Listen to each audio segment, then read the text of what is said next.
Hello, you guys. It has been on my mind a lot lately as I have been taking crying kids to school every morning.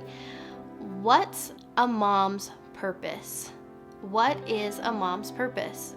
What deems us a successful stay at home mom? What are they paying us the big bucks to accomplish in our days?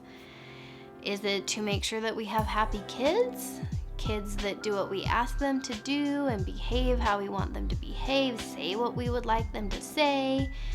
Or is it to cook meals for the family and buy groceries and clean the house and keep up on the laundry and the dishes and to have a beautifully decorated and organized space? Is it to be selfless with our time, serving endlessly to our family, our community, just giving to everyone around us? Why do we as moms exist? What are the reasons why we do what we do? So we are moving soon. It's been a while in the making, and despite our very best efforts to be in a new place before the school year started, it just didn't work out that way. The thing is, our new house is about 40 minutes away from our current condo. So as the school year was about to start, I was faced with a pretty serious dilemma. Do I send the kids to their old school for just a few weeks and then uproot them to their new school? No was my immediate answer to that. I felt like it was really going to be best for them to start at their new school day one without being the new kid. The bummer thing, though, is that it leaves us to make that 40-minute drive to and from school every single day. And it means that the kids, on top of that, are dealing with all the emotions that come with a new school.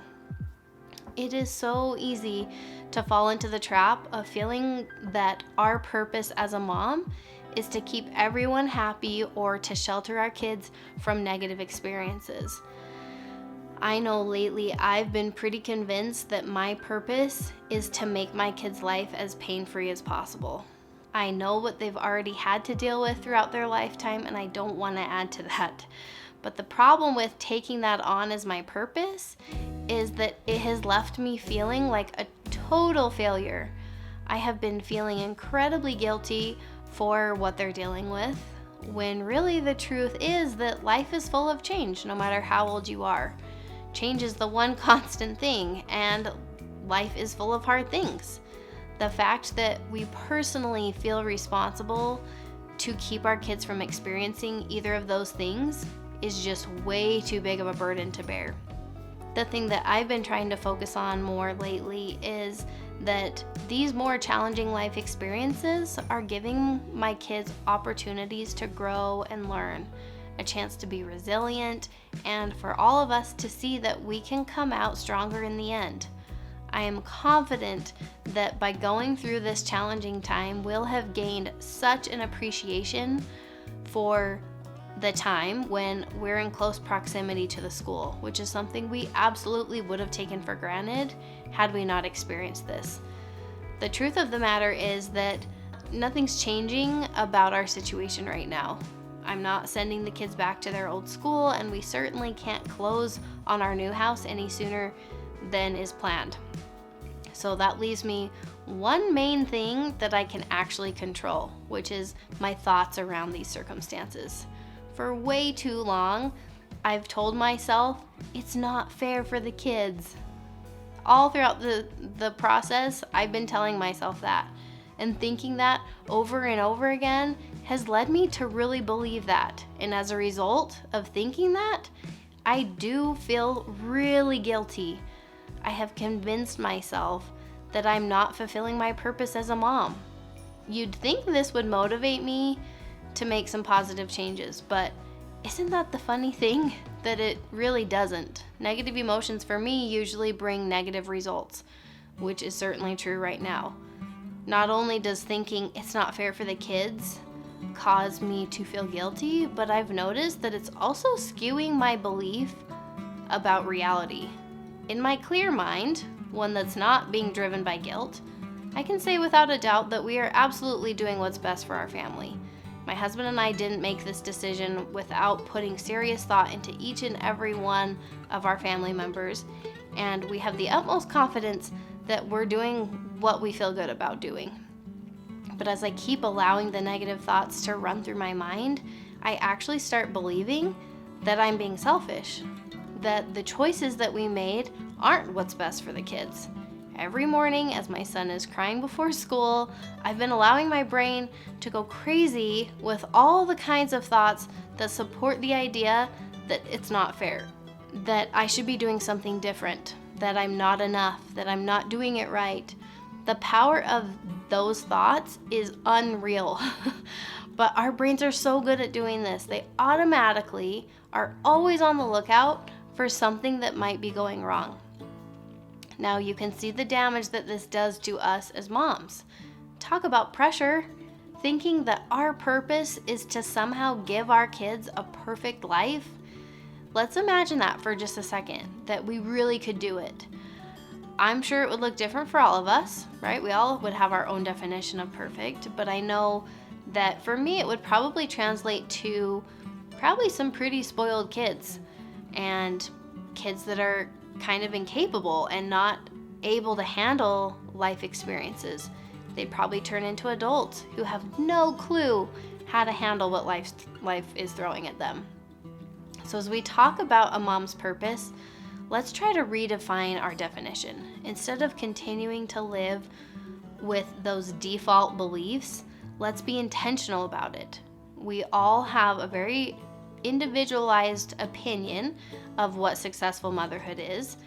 And I was actually so intrigued by that idea that I started asking all the fellow mamas in my close circle what it meant to them. And as I talked to my mom and my sisters and my close friends, I got such an array of answers. But my main takeaway after talking to everyone was that it's a very slippery slope if we are basing any of our success as a mom on our child's choices, on our child's life experiences, or on our child's outcomes. Seeing our child as a product of our success is so far missing the mark, and most of us are absolutely setting ourselves up for disappointment because those children are individuals who are gonna have their own experiences, make their own life choices, and we cannot base our success on them. Imagine for 1 second the sense of peace and control and freedom that would come if we decided that our purpose was solely based on our side of the street. That's an expression I've heard therapists use, and I really, really like it. In a relationship, you simply need to focus on your side of the street and let the other person focus on their side of the street. So as moms, our side of the street is how we show up for our kids, how we talk to them, how we treat them, what we do with our time, the values that we focus on, the space that we create, the routines and the expectations that we have in place for them, the consistency that we offer them. All of that is on our side of the street. Now, it's no secret that I happen to feel very strongly that being a mom is the most important job we will ever have. Raising kids is just something that I take very seriously, not in the sense of needing to control everything so that my kids turn out the way I think they should, but in the sense that parenting is a journey that I'm on, and I take that very seriously.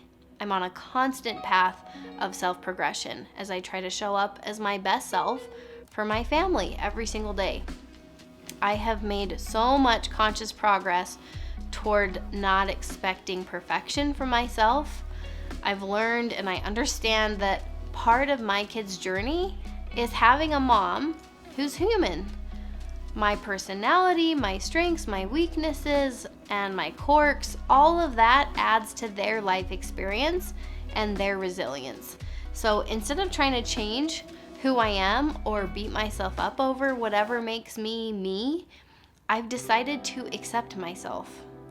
I'm all about working to improve and learning new things, but an important difference now is that I'm doing it for me.